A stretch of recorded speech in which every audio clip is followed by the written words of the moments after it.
Hello hello friend, good morning. कैसे हैं आप सब लोग? उम्मीद करती हूँ आप सब अच्छे होंगे। मैं भी अच्छी हूँ। सिमरन की दुनिया में आप लोगों का स्वागत है।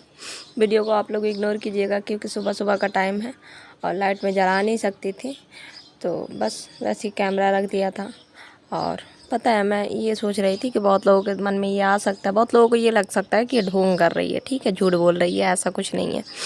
और लोगों का क्या है, 4 लोग हैं, 4 लोगों की तरह की बातें करते हैं। बहुत लोगों के मन में ये भी आ सकता है कि मतलब हस्बैंड कितने अच्छे थे कि मतलब जब मैं बनारस आई थी तो बुरे वक्त में मेरे साथ दिया, उन्होंने मुझे रखा, मुझसे शादी की, सब कुछ की, एक अनजान लड़की के लिए जिससे वो कुछ महीने पहले ही बातें करते थे।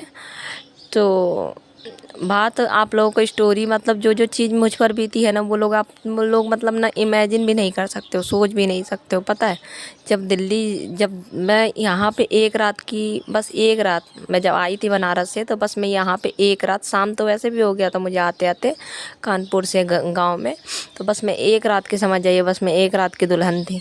एक रात की मैं दुल्हन बनी और सुबह सुबह होते ही, सुबह वही 4, साढ़े 4 या 5 बजे का मुझे लग रहा बस था दिल्ली का, तो दिल्ली मुझे उसी बस में चढ़ा दिया गया।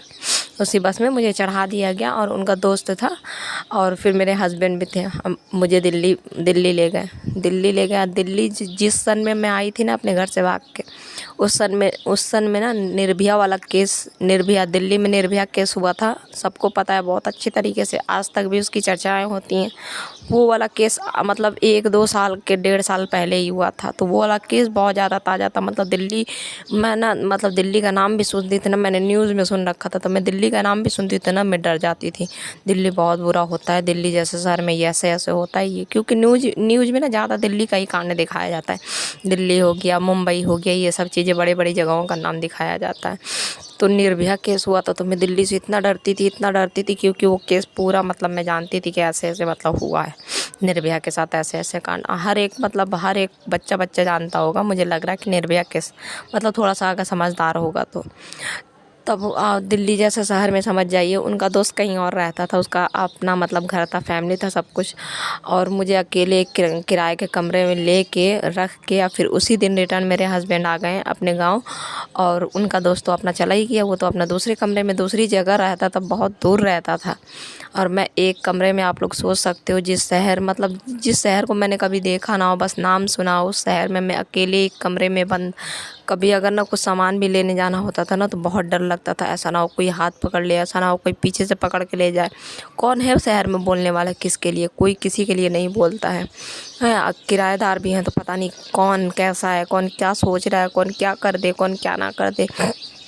अगर किसी का लड़का भी बड़ा है तो उसको भी देख के डर लगता था कि पता नहीं इसके दिमाग में, मैं तो भैया कह रही हूँ पर पता नहीं इसके दिमाग में क्या चल रहा है मेरे लिए, ऐसा ऐसा। मतलब आप लोग नहीं सोच सकते हो कि मैं पूरा दिन मैं दरवाज़ा बंद करके रहती थी कमरे में, पूरी रात में रहती थी दरवाज़ा बंद करके। थोड़ा बहुत मैगी सैगी ले आती थी तो बना लेती थी, नहीं ले आती थी तो वैसे ही एक बार बस कमरे से बाहर निकलती थी जल्दी से, बस ज़रा सा, बस दरवाजे के बाहर जाते ही एक बगल में दुकान था, वहाँ पे ब्रेड पकौड़े समोसे मिलते थे, बस 2 लेके जल्दी से भाग आती थी कमरे में, जल्दी से भाग आती थी कमरे में आके अंदर से कुंडी लगा लेती थी। रात होता था तो पूरी रात में जागती थी डर में कि ऐसा ना हो कोई अब दरवाज़ा तोड़ दे, ऐसा ना हो कोई अब दरवाज़ा पीटने लगे, ऐसा ना हो कोई घुस आए कमरे में। तो मेरे हस्बैंड इतने दूर थे यहाँ से, पता है हमारे गांव से, मैंने मतलब मेरे ससुराल से दिल्ली जाने में मतलब पूरी रात लग जाता है, और सुबह में कहीं 9-10 बजे जाकर दिल्ली पहुँचोगे। इतनी दूर से वो मेरे लिए क्या करते अगर कुछ मुझे हो भी जाता तो। पर नहीं, मैं बस एक रात की दुल्हन बनी थी। आप लोग मतलब समझ भी नहीं सकते हो कि वो टाइम क्या था मेरे लिए, मुझ पर क्या बीतती थी। बस एक फ़ोन मेरे पास था और मात्र कुछ पैसे थे, एक किराए का कमरा दिलवा के मुझे दिल्ली जैसे अकेले शहर में छोड़ दिया गया। और एक लड़की अगर हो तो उस लड़की के साथ क्या कुछ नहीं होता है।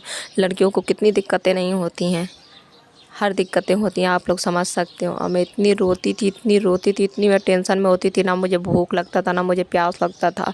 पूरा दिन एक कमरे में बंद रहो, उस कमरे में एक पंखा छोड़ के कुछ भी नहीं है, एक छोटा सा गैस बस है और उसके सिवा कुछ भी नहीं है। ना तो टीवी है, ना तो उस समय इतना मोबाइल चलता था।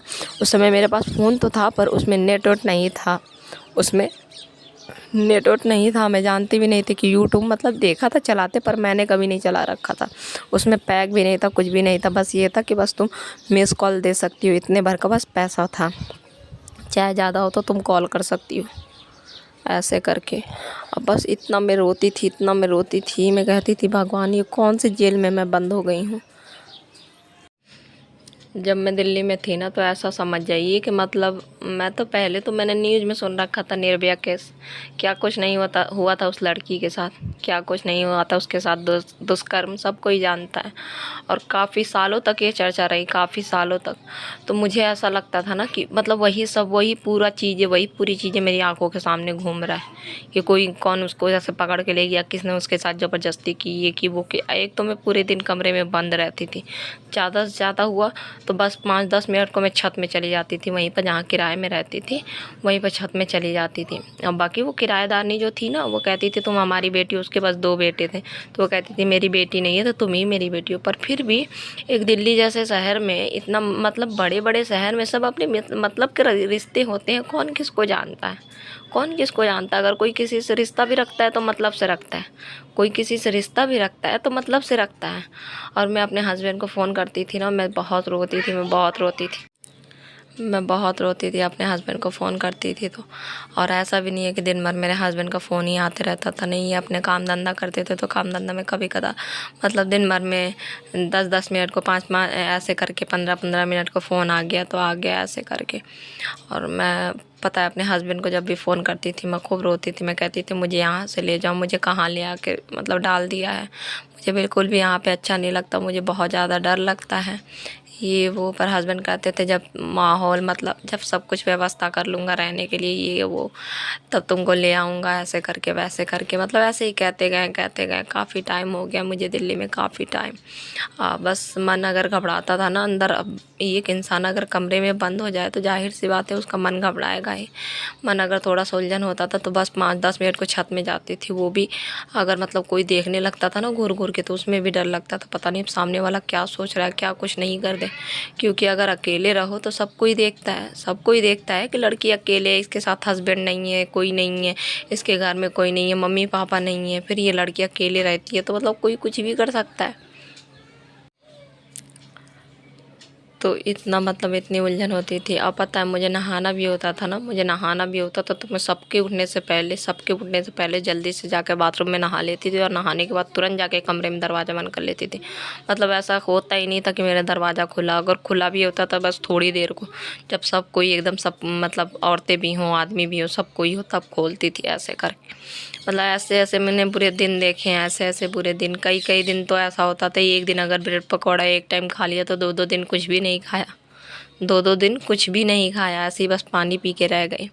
बहुत बहुत बुरे बुरे दिन देखे हैं मैंने, बहुत बुरे बुरे दिन देखे हैं। अब वो दिन कोई महसूस नहीं कर सकता है। मैं कहती हूँ भगवान किसी दुश्मन के भी नसीब में वैसे दिन ना दे, वो दिन मेरा वो तकलीफ़ मेरी कोई भी महसूस नहीं कर सकता, कोई भी नहीं, जैसी तकलीफ़ जैसे दिन मैंने देखे हैं।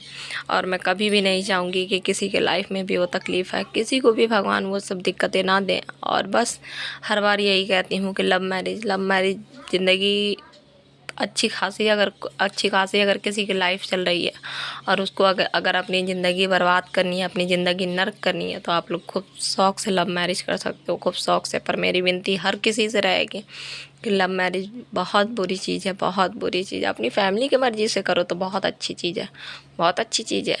अगर आप अपने पैरों पर खड़े हो, आपकी फैमिली मतलब तैयार है, आपके माँ, आपके बाप, आपके भाई, आपकी बहन सब कोई तैयार है, तब कोई राज़ी खुशी से कर रहा है, बहुत अच्छी बात है। और हर लड़की को मैं कहती हूँ अपने पैरों पर खड़ा होने के बाद ही शादी करनी चाहिए, क्योंकि लड़कियों का बहुत दुष्कर्म होता है। पर अगर वही लड़की के पास, वही बहू के पास अगर हाथ में पैसा, वही बीवी अगर पैसा कमाती हो तो उसकी एक अलग ही इज्जत होती है, उसकी एक अलग ही इज्जत होती है। वरना उसे हर रोज़ सुनाया जाता है कि तुम क्या जानो, तुम अठन्नी नहीं कमाती हो, तुम क्या जानो कि पैसों की क्या कीमत होती है। तो मैं सबसे यही कहूँगी, मेरी भी 2 बेटियां, मैं यही सोचती हूँ कि जो चीज़ मैं नहीं कर पाई मैं अपनी बेटियों को उनके पैरों पर खड़े होने के बाद उनकी शादी करूँगी। उन्हें मैं ऐसे भच में नहीं डालूँगी, उन्हें मैं ऐसे नहीं फेंकूँगी। जैसे मेरी मजबूरी थी, बहुत सारी मेरी मजबूरियाँ थी, आप लोगों को जैसे कि पता ही है। पर बहुत मैंने दुख देखे हैं, बहुत। फिर एक दिन ऐसा आया, बहुत मैं रोई, बहुत मैं बीमार पड़ गई, मैं मुझे फीवर भी आता था ना, तो मैं क्या पता मैं वैसे ही कमरे में डली रहती थी, क्योंकि दवाई तक लेने में मुझे डर लगता था, लेने के लिए जाने में मुझे डर लगता था। और जैसे ही अगर बाहर निकलो तो सब कोई देखने लगते थे मोहल्ले में, मतलब मोहल्ला ही टाइप का था, तो सब कोई देखते थे कि बताओ, एक दूसरे से बात करते थे कि ये लड़की अकेले रहती है और पता नहीं शादीशुदा जैसी रहती है, पर इसका हस्बैंड नहीं है, इसके घर में कोई नहीं है, पता नहीं क्यों अकेले रहती है। 4 तरीके के लोग बातें करते थे मुझे देख देख के। वो तकलीफ़ मैं जान सकती हूँ।